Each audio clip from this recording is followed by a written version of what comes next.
Hello dear students, आज complex number में हम आगे बढ़ने जा रहे हैं। प्रीवियस लेक्चर में इक्वालिटी इन कॉम्प्लेक्स नंबर, इसके बारे में डिस्कशन किया था कि अगर दो कॉम्प्लेक्स नंबर इक्वल हैं तो इसका मतलब उनका रियल पार्ट, पहले का रियल पार्ट दूसरे के रियल पार्ट के इक्वल होगा, उनका इमेजिनरी पार्ट, दोनों के इमेजिनरी पार्ट भी इक्वल होंगे। तो चलिए इसी को आगे बढ़ाते हुए क्वेश्चन सॉल्व करते हैं हम। तो ये एक स्क्रीन पे क्वेश्चन है, देखिए। कहा कि if a plus b minus iota 3a plus 2b equal to 5 plus 2 iota, then find a and b। अब इसमें देखो, इसका सॉल्यूशन करें अगर हम, तो इसमें कहा कि एक ये कॉम्प्लेक्स नंबर है इतना और एक ये कॉम्प्लेक्स नंबर है इतना, कहा ये दोनों आपस में इक्वल है। तो अगर ये दोनों कॉम्प्लेक्स नंबर इक्वल हैं तो इसका मतलब दोनों के रियल पार्ट आपस में इक्वल होंगे एंड दोनों के इमेजिनरी पार्ट भी आपस में इक्वल होंगे। तो देखो, इस साइड में रियल पार्ट है a प्लस बी, तो वो किसके 5 के इक्वल। इस साइड में रियल पार्ट, इमेजिनरी पार्ट है इस साइड में 3a प्लस 2b, तो इस साइड में इमेजिनरी पार्ट है 2 के इक्वल। यहाँ से बन गया 3a plus 2b equal to -2। तो अब ये दो इक्वेशन हमारे पास, लीनियर इक्वेशन इन 2 वेरिएबल, तो दोनों को सोल्व कर लेते हैं। तो देखिए, यहाँ से b की वैल्यू मैंने निकाली 5 माइनस a, b की वैल्यू ये इसे मैं पुट करूँ तो 3a प्लस में 2 into 5 minus a equal to -2। ये बन गया 3a plus 10 minus 2a equal to -2। तो 3a minus 2a equal to -12। a की वैल्यू आ जाएगी -12। And what about b? a की वैल्यू अगर मैं यहाँ पर पुट करूँ तो b की वैल्यू हो जाएगी -12 प्लस 5, सॉरी 5 प्लस 12 यानी 17। ये हो जाएगी हमारे पास वैल्यू ऑफ b। चलिए अब नेक्स्ट क्वेश्चन पे चलते हैं। एक और इसी टाइप का एक और क्वेश्चन है हमारे पास, देखिए इसको सॉल्व करते हैं अब। If sum of squares of roots of the equation x square plus में p plus iota q into x, फिर प्लस में 3 iota equal to 0। Sum of square of roots of the equation is 8, then find p, q where p, q belongs to R। Question में ये कहा है कि roots के square का सम, है ना, क्वालिटी इक्वेशन है। रूट्स क्या होंगे? रूट्स हम एज्यूम कर लेते हैं जैसे अल्फा बीटा, तो उनके स्क्वायर का sum, that means alpha square plus beta square, उसकी वैल्यू गिवन है कितनी 8। और आपसे कहा है फिर p और q निकालो, और p और q दोनों रियल नंबर होंगे। तो चलिए देखो, इसमें मैंने इस इक्वेशन को लिखा पहले कि एक्स स्क्वायर प्लस में p plus iota q into x plus में 3 आयोटा इक्वल टू 0। तो मैंने कहा इसके दो रूट्स हैं, एक रूट को नाम दे दिया अल्फा, दूसरे को दे दिया बीटा। तो यहाँ से मैं एक चीज़ तो ये निकाल सकता हूँ, सम ऑफ रूट्स यानी alpha plus beta. Sum of roots क्या होता है? माइनस बी बाई ए, तो माइनस में into P plus iota Q divide में 1, तो it means minus P plus iota Q. फिर अल्फा इंटू बीटा, ये होता है सी बाई ए, तो 3 iota upon 1, it means 3 iota. अब एक चीज हमें ये गिवन है कि alpha square plus beta square, इसकी वैल्यू 8 गिवन है। तो alpha square plus beta square को अल्फा प्लस बीटा और अल्फा इंटू बीटा के टर्म्स में लेके आते हैं। ये हम क्वालिटी इक्वेशन में सीख चुके हैं ऑलरेडी, और ये तो आप 10th क्लास से ही जानते हो कि इसको ऐसे लिख दिया, अल्फा प्लस बीटा का होल स्क्वायर माइनस में 2 alpha beta equal to 8। Alpha plus beta की वैल्यू है माइनस का पी प्लस आयोटा क्यू, तो माइनस का होल स्क्वायर तो क्या हो जाएगा प्लस का, तो 2 अल्फा बीटा तो 2 इंटू 3 आयोटा इक्वल टू 8 है। इस होल स्क्वायर को अगर मैं ओपन करूं तो पी स्क्वायर फिर आयोटा क्यू का होल स्क्वायर फिर माइनस का 6 आयोटा, सॉरी यहाँ पर तो पहले तो ये आएगा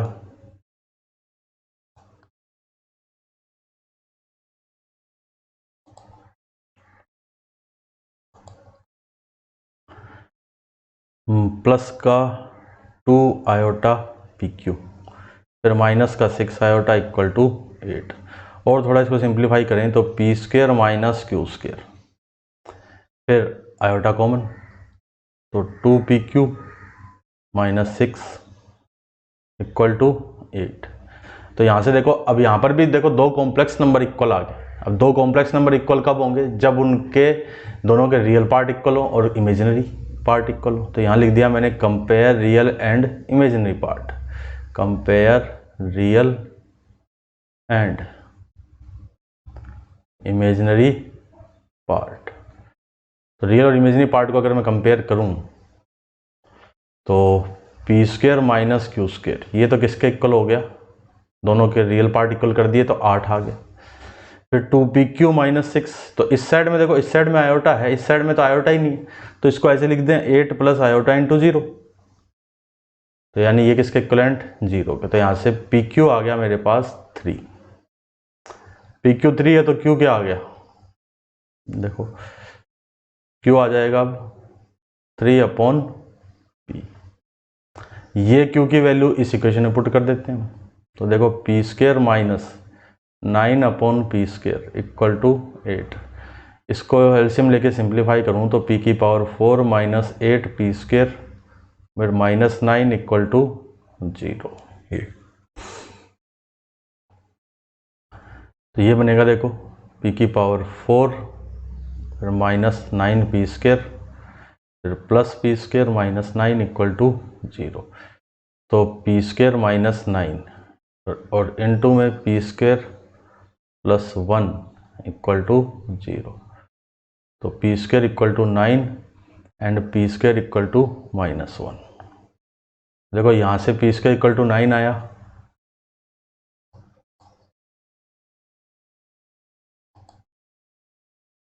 तो पी तो आ गया प्लस माइनस 3, पी हो गया प्लस माइनस 3। और यहाँ से पी यहाँ से रियल नहीं आएगा, यहाँ से इमेजिनरी आएगा, क्योंकि पी की वैल्यू क्या आएगी, आयोटा आ जाएगी यहाँ से प्लस माइनस आयोटा। तो पी की वैल्यू क्या होगी, ओनली प्लस माइनस 3। क्यों, क्वेश्चन में स्टार्टिंग में ये मेंशन था कि P and Q both are real number. अब when P equal to plus minus 3 then देखो क्यू क्या आ जाएगा, ये रहा है यहाँ, क्यू क्या है 3/p, तो क्यू हो जाएगा 3 अपॉन पी, 3 प्लस माइनस 3 यानी प्लस माइनस 1।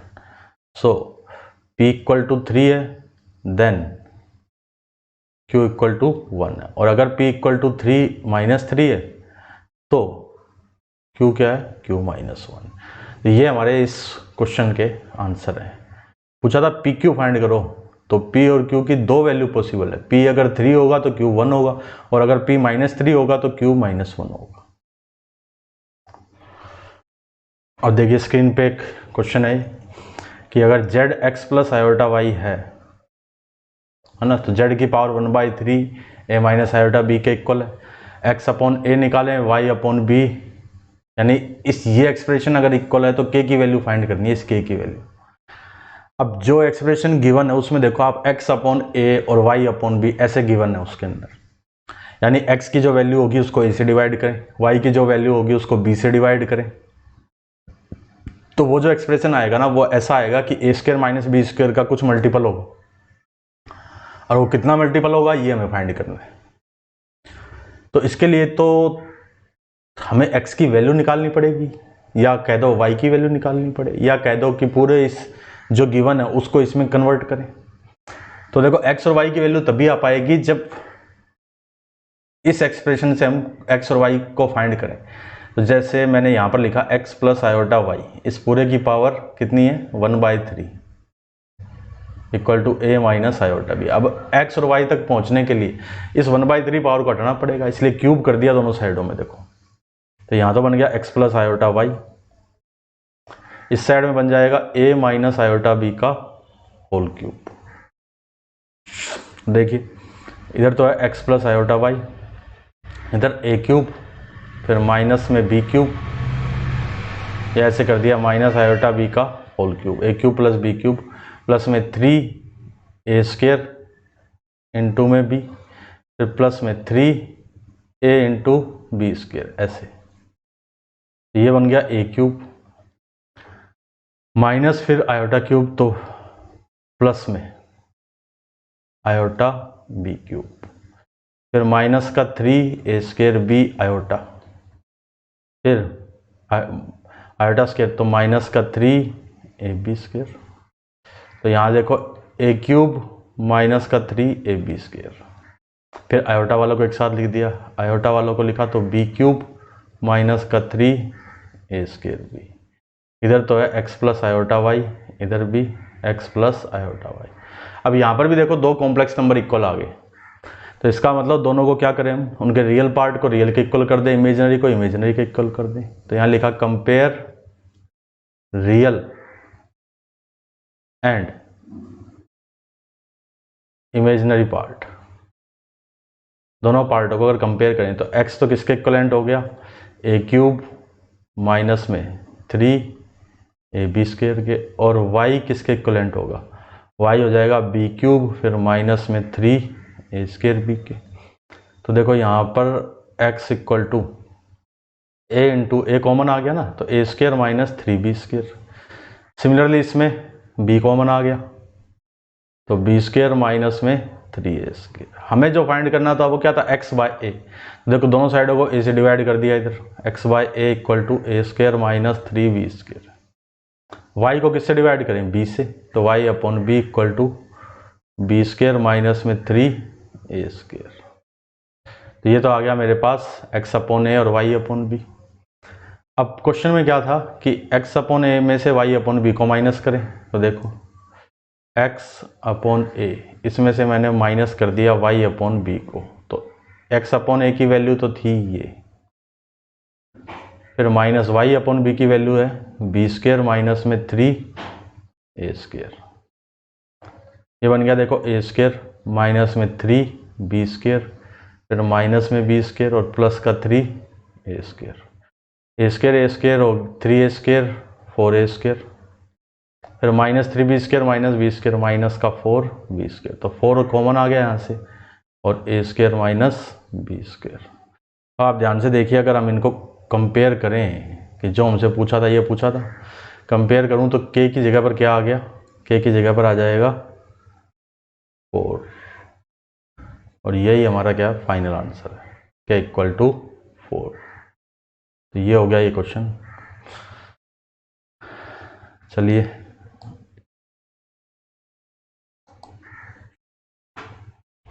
और नेक्स्ट क्वेश्चन पे चलते हैं। देखो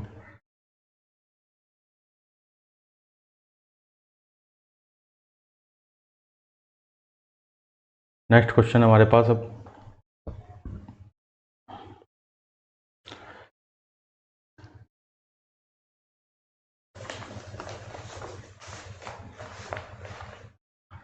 देखो, if one root of equation, if one root of equation Z square plus में ए प्लस में आयोटा इंटू में जेड, फिर प्लस में बी प्लस में iota C equal to 0, B real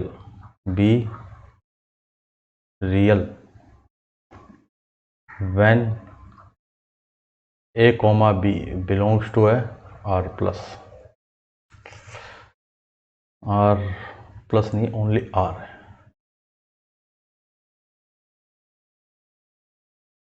a comma B belongs to R, then find value of C square plus में B minus A C, इसकी value हमें find करनी है। चलिए क्वेश्चन को सोल्व करें। देखो कहा कि इस एक इक्वेशन गिवन है हमें, इक्वेशन है जेड स्क्वायर प्लस में ए प्लस आयोटा इंटू में जेड प्लस में बी प्लस में आयोटा सी इक्वल टू 0, ये इक्वेशन है। क्या इसका एक रूट क्या है, रियल है। अब देखो अगर इसका एक रूट एज्यूम कर लिया, let real root is alpha, ठीक है। अगर इस इक्वेशन का एक रूट अल्फा है तो अल्फा इसको सेटिस्फाई करेगा, तो अल्फा इसमें पुट करूँ तो अल्फा स्क्वायर प्लस में A plus iota into alpha plus में B plus iota C equal to 0। इसको देखो थोड़ा सा सिंप्लीफाई करते हैं, अल्फा स्क्वायर प्लस ए alpha plus iota alpha plus में बी प्लस में आयोटा सी इक्वल टू 0।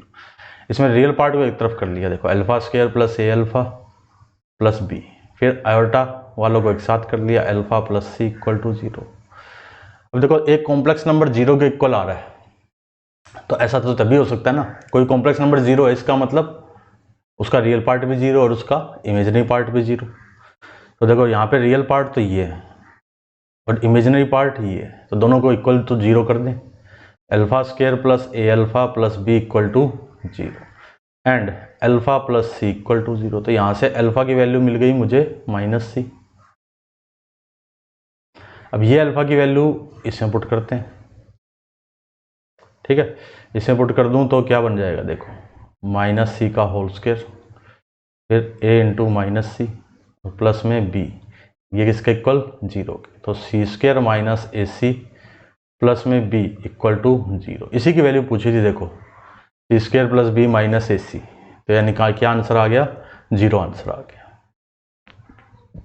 तो ये इतने क्वेश्चन हमने किस पे कर लिए, इक्वालिटी, ठीक है, कि दो कॉम्प्लेक्स नंबर अगर इक्वल हैं तो इसका मतलब उसका रियल पार्ट, उन दोनों के रियल पार्ट भी इक्वल होंगे, उन दोनों के इमेजिनरी पार्ट भी इक्वल होंगे।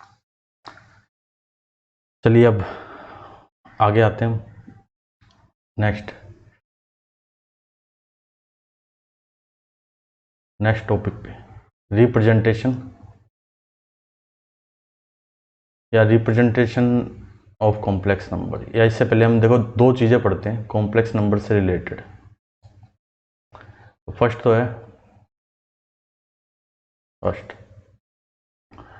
कि magnitude of a complex number, कि कॉम्प्लेक्स नंबर का मैग्नीट्यूड क्या होता है। ये हेडिंग है हमारी। तो देखो कॉम्प्लेक्स नंबर को हम रिप्रेजेंट कैसे करते थे कि आर्गेंट प्लेन में, है ना। तो लेट z इक्वल टू, अगर x प्लस आयोटा वाई है, x प्लस आयोटा वाई ये z है, तो अगर मैं आर्गेंट प्लेन बनाऊं, देखो जैसे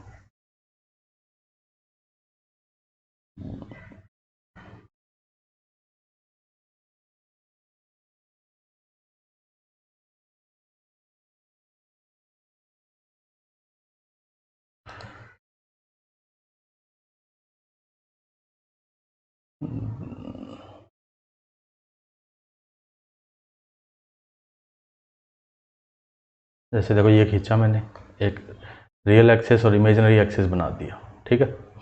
ये आर्गेंट प्लेन है, इस पूरे को यहाँ पर मैंने एक पॉइंट लिया, ये पॉइंट z क्या है, x प्लस आयोटा वाई। तो ये अगर z इतना, अगर z equal to x plus iota y है, तो इसका मतलब अगर मैं इस पॉइंट से इस पे मैंने ये परपेंडिकुलर ड्रॉ किया ऐसे, तो ये जो इतनी डिस्टेंस है ये तो कितनी हुई, x हुई, और ये यहाँ से लेके यहाँ तक की ये डिस्टेंस कितनी हो गई, ये y हो गई। तो अगर इसको मैं ओरिजिन से ज्वाइन कर दूँ यहाँ पर, तो ये पाइथागोरस थ्योरम लग जाएगी। देखो ये हो गया o, ये हो गया z, तो ये कितना आ जाएगा, root of x square plus में वाई स्क्वायर। तो बस इसी को ही हम क्या बोलते हैं, मैग्नीट्यूड बोलते हैं, है ना। तो मैग्नीट्यूड है क्या, मैग्नीट्यूड है distance of a complex distance of a complex number from origin, इसी को हम क्या बोलते हैं, मैग्नीट्यूड बोलते हैं, और इसको रिप्रेजेंट करते हैं मोड ऑफ जेड से। तो मोड ऑफ जेड क्या आ जाएगा, root of x square plus में वाई स्क्वायर, और इसको हम ये भी लिख देते हैं, मोड ऑफ जेड का मतलब क्या है, मोड ऑफ जेड को एक्स क्या था, एक्स था रियल पार्ट, तो रियल पार्ट ऑफ जेड इसका होल स्क्वायर, फिर प्लस में इमेजिनरी पार्ट ऑफ जेड इस पूरे का होल स्क्वायर। ठीक है, तो मैग्नीट्यूड होगा क्या कि कॉम्प्लेक्स नंबर को अगर अर्गेंट प्लेन में रिप्रेजेंट करें और उस कॉम्प्लेक्स नंबर को ओरिजिन से अगर ज्वाइन कर दें तो ओरिजिन से उसकी जो डिस्टेंस होगी उसी को बोलते हैं हम कॉम्प्लेक्स नंबर का मैग्नीट्यूड।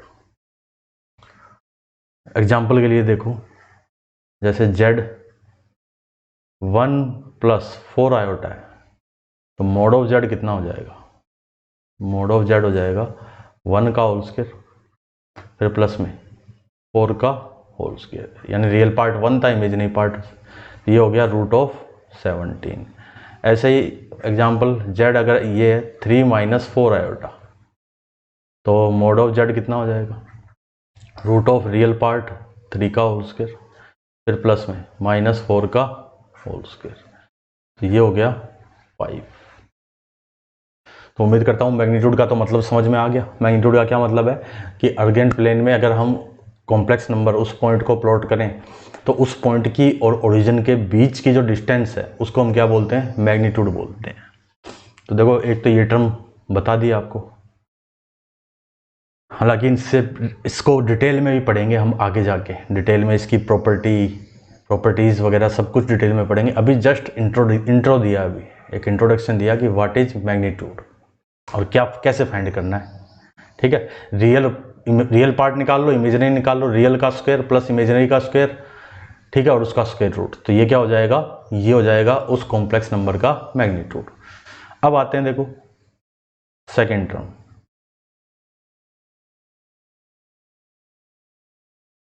एम्पलीट्यूड,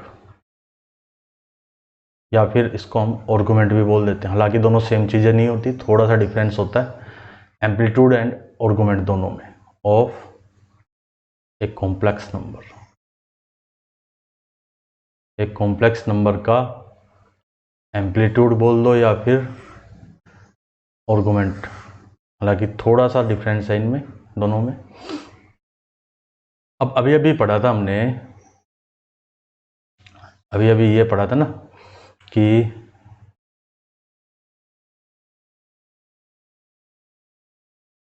देखो, जैसे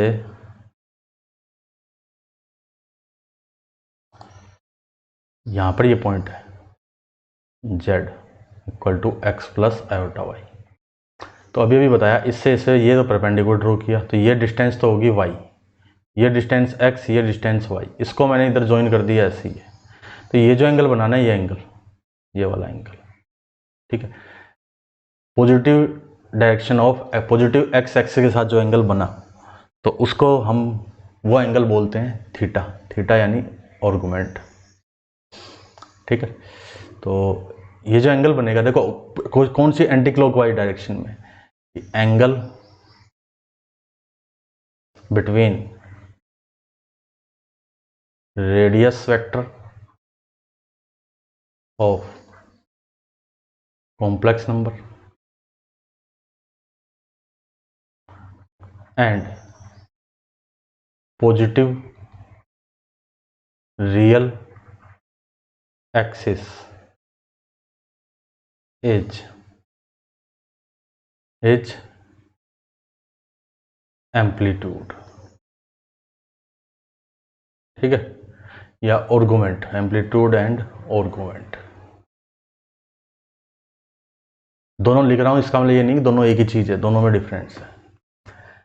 तो इस थीटा को मैं निकालूंगा कैसे, देखो थीटा क्या आ जाएगा, ये एक राइट एंगल ट्रायंगल जो है, इसमें इसको O बोल दिया, इसको A बोल दिया, इसको मैंने B बोल दिया। देखो in triangle OAB, triangle OAB में tan थीटा अगर मैं निकालूं tan थीटा। तो क्या आ जाएगा, ए बी अपॉन में ओ ए बी कितना है y, ओ ए कितना है x, tan थीटा। तो थीटा तो क्या हो गया tan inverse y upon x, ये। तो यही होगा हमारा आर्गुमेंट। अब लेकिन थोड़ा सा इसमें और आगे बढ़े, तो ये तो मैं इसको अब चारों क्वाड्रेंट में लेके बताता हूँ आपको कि 4 क्वाड्रेंट में अगर मैं बनाऊँ। देखो ये फर्स्ट,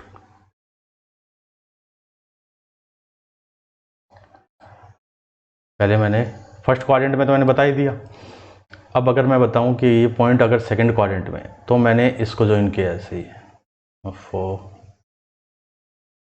सही से ज्वाइन भी नहीं होगा।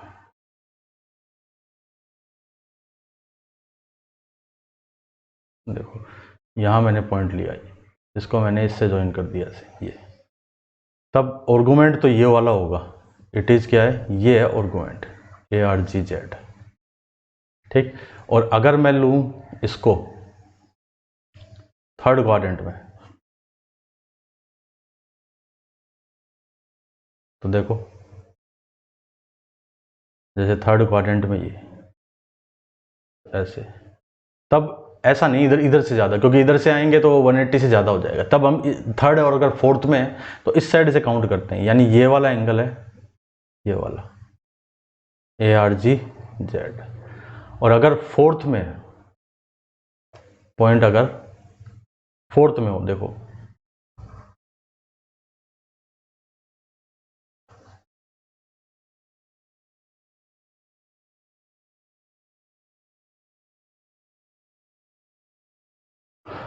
पॉइंट अगर फोर्थ में ऐसे ही, तो फिर ये वाला एंगल है ए आर जी जेड। अब इसमें अगर इससे निकालूंगा तो देखो ये तो होगा y, ये होगा x, तो हम निकालेंगे तो ये वाला है ना। सेम इस, अगर ये वाला ट्रायंगल लूँ तो हम तो ये एंगल निकालेंगे। सेम ये वाला अगर इस पॉइंट में लूँ, ये वाला ट्रायंगल लूँ तो हम तो यही वाला निकालेंगे इस केस में, ठीक है। तो इसमें तो ये आर्गुमेंट z होगा, ये आर्गुमेंट होगा, इसमें इधर आर्गुमेंट होगा। तो अब देखो इसको फाइंड करने का मेथड पढ़ते हैं कि मेथड फॉर फाइंडिंग आर्गुमेंट। या अगर मैं पूरा बताऊं, इसमें तो आर्गुमेंट होगा ए आर जी जेड, क्या हो जाएगा, जैसे इसको मैंने अल्फा नाम दे दिया, अल्फा, तो पाई माइनस अल्फा हो जाएगा। इसमें ए आर जी जेड क्या हो जाएगा, ए आर जी जेड, ये एंगल अगर अल्फा है तो माइनस इंटू में पाई माइनस अल्फा। और इसमें आर्गुमेंट ऑफ जेड क्या हो जाएगा, ये इस साइड में तो माइनस अल्फा, ये अल्फा है। तो सबसे पहले तो हम फाइंड अल्फा, देखो ऐसे फाइंड करेंगे, from tan alpha equal to mod of y upon में मोड ऑफ x। यानी अगर x और y, ये कब है, अगर z x plus iota y है, तो कि z अगर x प्लस आयोटा y है तो सबसे पहले आप अल्फा निकालो, ठीक है। किससे, tan alpha equal to mod of y mod of x। यानी x और y अगर माइनस के भी हैं तो भी उनको प्लस का लिखो। फिर second, write down argument of z a r g z according to quadrant. अब आपको ये देखना है कि वो पॉइंट कौन से क्वाड्रेंट में, फर्स्ट में, सेकंड में, थर्ड में या फोर्थ में, ठीक है। उसके अकॉर्डिंग हम आर्गुमेंट लिखेंगे। देखो जैसे अगर फर्स्ट में है तो अल्फा ही आंसर है, सेकंड में है तो पाई माइनस अल्फा आंसर है, इसमें है तो माइनस इंटू में पाई माइनस अल्फा है, इसमें है तो माइनस अल्फा है। दोबारा रिपीट कर देता हूं। और ये क्यों कर रहे हैं, ये इसलिए कर रहे हैं, ठीक है, कि अगर इसमें है तो क्योंकि हम तो ये एंगल निकालेंगे, लेकिन आर्गुमेंट ऑफ जेड तो इस साइड का। सेम इसमें हम तो ट्रायंगल तो ऐसे था, देखो इस वाले केस में ट्रायंगल ऐसे होगा, ये वाला ट्रायंगल होगा, तो एंगल तो ये वाला चाहिए, जबकि हमने निकाला ये, ठीक है, इसलिए। तो अब एक एग्जांपल बता देता हूँ, देखो जैसे पॉइंट आर्गुमेंट ऑफ फॉलोइंग्स। जैसे फर्स्ट तो हो गया 1 माइनस आयोटा, सेकेंड हो गया माइनस का √3 माइनस आयोटा, थर्ड हो जाएगा √6 प्लस में √2 आयोटा। जैसे ये 3 है, ठीक है। तो 1 बाय 1 देखो सभी को फाइंड करते हैं, सॉल्यूशन लिखें। तो फर्स्ट पार्ट लिखा मैंने z equal to 1 minus iota, तो मैंने इसको इससे कंपेयर किया x प्लस आयोटा y से। तो x की जगह तो कितना आ गया 1, y की जगह -1। अब मेथड पे चलें तो पहला था अल्फा निकालना है कि tan alpha equal to mod of y upon mod of x। इसमें पुट करूँ y का मैग्नीट्यूड x का मैग्नीट्यूड, 1 बाय 1 1 आ गया। तो tan अल्फा 1 कब होता है 45 डिग्री पे, 45 को लिखेंगे हम पाई अपॉन 4, ठीक है। अल्फा को लिख दिया पाई अपॉन 4। अब आप ये देखो ये पॉइंट x पॉजिटिव है y नेगेटिव है, x पॉजिटिव इधर चले गए, y नेगेटिव नीचे, यानी फोर्थ क्वाड्रेंट में। फोर्थ क्वाड्रेंट में आर्गुमेंट ऑफ z क्या था देखो माइनस अल्फा, यानी जो आपने निकाला है आर्गुमेंट ऑफ z ये क्या हो जाएगा माइनस का पाई अपॉन 4। अब आते हैं सेकंड में।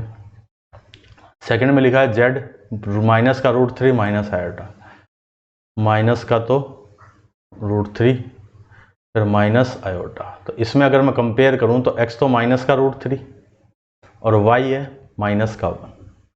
तो सबसे पहले मैंने निकाला tan alpha equal to mod of y divide में मोड ऑफ x। तो tan alpha equal to y का मॉडुलस √3 x का मॉडुलस 1। तो tan अल्फा √3 कब आता है 60 डिग्री पे, 60 degree, it means pi upon 3, ठीक है। तो पाई अपॉन 3 आया। अब आप देखो कौन सा क्वाड्रेंट होगा इस पॉइंट का, x माइनस का इधर चले गए, y भी माइनस का तो इधर चले गए, यानी थर्ड क्वाड्रेंट में। दोनों नेगेटिव कब होते हैं थर्ड क्वाड्रेंट में होते हैं। थर्ड क्वाड्रेंट में क्या लिखाया था देखिए कि minus into pi minus alpha. तो आर्गुमेंट ऑफ z लिखूं मैं, argument of z minus into में पाई माइनस पाई अपॉन 3, यानी माइनस का 2 पाई अपॉन 3, ये हो जाएगा हमारा आर्गुमेंट ऑफ z। अब आते हैं देखो थर्ड पे √6 प्लस √2 आयोटा z है √6 प्लस में √2 आयोटा। इसको अगर मैं कंपेयर करूं तो x तो हो गया √6 एंड y हो गया √2। तो पहले निकाला मैंने tan alpha mode of y upon में मोड ऑफ x, y का मैग्नीट्यूड √2 ही रहेगा, नीचे √6 को लिख दिया √2 इंटू 3, तो ये √2 कैंसिल हो जाएंगे, ये बच गया 1 बाय √3। तो tan अल्फा क्या आया 1 बाय √3। तो अल्फा कितना 30 डिग्री पाई बाय 6। अब देखो x भी पॉजिटिव है और y भी पॉजिटिव, ये कौन सा क्वाड्रेंट हो गया फर्स्ट क्वाड्रेंट। फर्स्ट क्वाड्रेंट में आर्गुमेंट ऑफ z क्या लिखाया था अल्फा ही होगा, यानी पाई अपॉन 6 ही है। तो ये हम आर्गुमेंट निकालना सीख गए। आर्गुमेंट का मतलब क्या था कि कोई पॉइंट है तो उस पॉइंट को आर्गेंट प्लेन में आप किससे जोड़, उस पॉइंट को ओरिजिन से ज्वाइन कर दो, तो वो जो लाइन बनी है ना जिसको रेडियस वेक्टर बोलते हैं उसको, वो रेडियस वेक्टर और पॉजिटिव रियल एक्सिस उसके बीच का एंगल, तो वो क्या होगा वो आर्गुमेंट होगा, या कह दो एम्पलीट्यूड होगा। अभी तक मैंने आर्गुमेंट ही लिखा, अब बात करते हैं एम्पलीट्यूड। What is amplitude. देखो कि when argument of z minus pi से प्लस पाई के बीच में हो, है ना, then it is amplitude of z, और प्रिंसिपल वैल्यू ऑफ आर्गुमेंट। अब ये क्या मतलब हुआ देखो कि अब जैसे मैंने इसको देखो ये ज्वाइन, इसको इधर ज्वाइन कर दिया ओरिजिन से, ऐसे ज्वाइन भी नहीं हुआ ढंग से। देखिए जैसे मैंने इसको ऐसे ज्वाइन कर दिया, ये एंगल सपोज ये आया आर्गुमेंट, तो ये तो कितना 30 है, सपोज 30, तो यही एंगल एक राउंड ऐसे कंप्लीट किया और फिर किया, तो यानी 2π + 30 ये भी यही एंगल होगा। फिर ये एक राउंड नहीं 2 राउंड ऐसे कंप्लीट कर लिए और फिर ये एंगल बना दिया, तो यानी 4π + 30, ऐसे ही 6π + 30, फिर 8π 10π ऐसे करते गए, तो यानी ये एक ही एंगल इनफाइनाइट टाइम आ सकता है। तो यानी आर्गुमेंट तो क्या है, आर्गुमेंट तो ये सभी हैं, ये भी आर्गुमेंट है, ये भी आर्गुमेंट है, ये भी आर्गुमेंट है, और आगे जितने भी आएंगे वो सभी आर्गुमेंट होंगे। सेम ये तो मैंने इस साइड में लिया एंगल, अगर रोटेट करते हैं ऐसे, इस साइड में नहीं, ऐसे देखो जैसे ये एंगल था, इसको ऐसे कर दिया, ये इतना, फिर उसमें से माइनस किया तो भी उतना ही आ जाएगा। तो यानी आर्गुमेंट ऑफ जेड तो वो सभी वैल्यू है जो उसी एंगल को रिप्रेजेंट करती है, कि एक पूरा राउंड कंप्लीट करने के या n पूरे राउंड कंप्लीट करने के बाद। तो आर्गुमेंट ऑफ जेड तो क्या वो सब वैल्यू है, लेकिन आर्गुमेंट की वो वैल्यू जो -π से +π के बीच में हो। यानी -π का मतलब क्या हुआ, देखो 0 से लेके +π तक तो यहां चले गए, फिर -π का मतलब इस साइड में, तो जब पहले क्वाड्रेंट में है तब तो हम क्या लेते हैं, फर्स्ट क्वाड्रेंट में और सेकंड क्वाड्रेंट में तो एंगल ऐसे बनता है, यानी एंटी क्लॉकवाइज बनता है। अगर पॉइंट थर्ड क्वाड्रेंट या फोर्थ क्वाड्रेंट में तो एंटी क्लॉकवाइज लेते हैं, क्लॉकवाइज लेते हैं तो हम, तो यानी इस साइड में अगर है तो ऐसे जाएंगे हम, ऐसे। बस यहाँ पे ये वाला एंगल काउंट नहीं होगा, क्योंकि ये वाला एंगल तो इस साइड से काउंट कर चुके हम।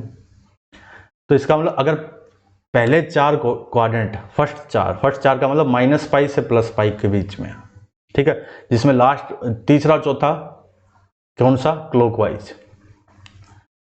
समझिए जरा कि -π से +π के बीच की जो भी वैल्यू आएगी ना, उसको तो क्या कहेंगे, एम्पलीट्यूड कहेंगे, ठीक है। और बाकी जितने भी वैल्यू है जो उसी एंगल को रिप्रेजेंट करती हो, चाहे 1 राउंड के बाद, चाहे 2 राउंड के बाद, चाहे 3 राउंड के बाद, है ना, n राउंड के बाद, तो जितनी भी वैल्यू उस एंगल को रिप्रेजेंट करती है वो सब क्या होंगे, वो सब होंगे आर्गुमेंट। जैसे एग्जांपल के लिए मैं आपसे कहूं कि tan α,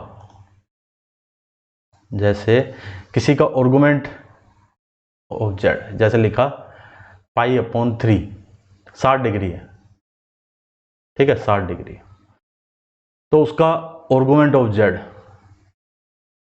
2π + π/3, ये भी उसका आर्गुमेंट है। उसका आर्गुमेंट ऑफ जेड 4π + 3, ये भी उसका आर्गुमेंट है।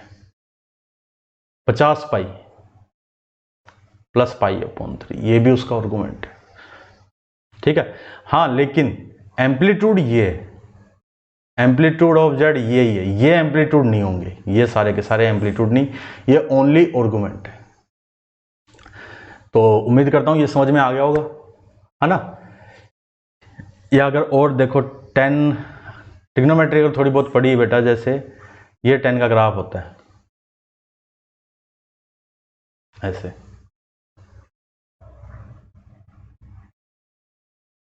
जैसे 30 डिग्री ये एंगल, जैसे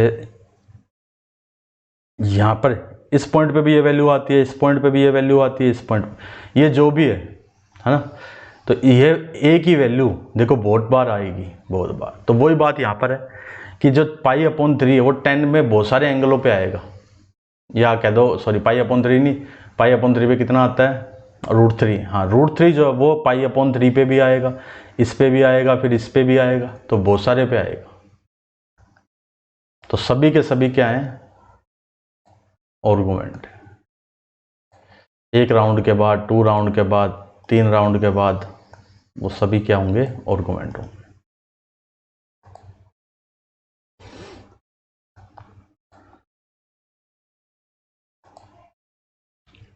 तो ये मैंने आपको 2 जो बेसिक टर्म्स थी, कौन कौन सी, एक तो मैग्नीट्यूड और एक आर्गुमेंट, इनके बारे में बता दिया कि कॉम्प्लेक्स अर्जेंट प्लेन में ये पॉइंट प्लॉट किया, एक इसको ओरिजिन से ज्वाइन कर दिया।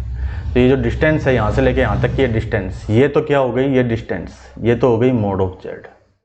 और इस पॉजिटिव रियल एक्सिस के साथ ये वाला जो एंगल बना इसको बोल दिया आर्गुमेंट ऑफ जेड या फिर एम्पलीट्यूड ऑफ जेड। तो उम्मीद करता हूँ इतना सभी को समझ में आ गया होगा ये आपको। तो ये थोड़ा सा इंट्रोडक्शन दिया है इनका कि ये क्या चीज़ है, पूरा डिटेल में इनको आगे जाके पढ़ेंगे विद इनकी प्रॉपर्टीज़।